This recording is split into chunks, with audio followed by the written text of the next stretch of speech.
The loss of a loved one is never easy. We're all very sad, all very distraught. But the family of Larry Tillman says when they stepped into the Lawrence E. Moon Funeral Home in Pontiac on Tuesday, their sadness turned to disbelief. Everyone knew that that wasn't our father. Even as we're walking in, the people that knew him said, tell them to put your father in the casket because that's not your father. Spencer, who was sitting next to his wife for support, says he knew immediately something was wrong. Just from the way that he looked, there were facial features that he had that wasn't there. The family says they're not sure whose body was placed in the casket, so they demanded answers from the funeral home. We kept saying, this is not Larry Tillman.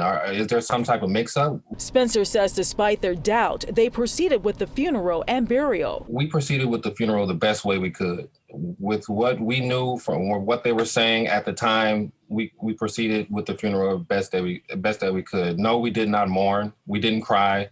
We was just like living in the twilight zone. We did watch them lower the body into the ground. Spencer, who lives in Atlanta with his wife and family, went back to Georgia, but he says he's still fighting for answers and contacted the Fox 2 problem solvers for help.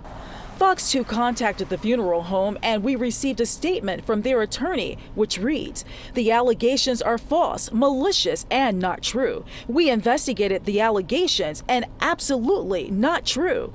Fox 2 also contacted the Oakland County Sheriff's Office, and they tell us that they were contacted, but it's the Michigan Department of Licensing and Regulatory Affairs, LARA, that would have to serve as the investigative unit. We reached out to LARA and were told there is no prior disciplinary history for this funeral home.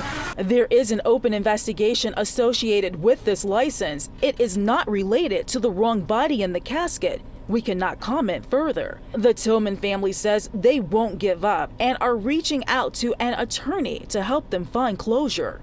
We just want to get answers. We want to get down to the bottom. The most important thing is finding out where my father is, finding out where his body is, and properly burying him. In Pontiac, Ingrid Kelly, Fox 2 News.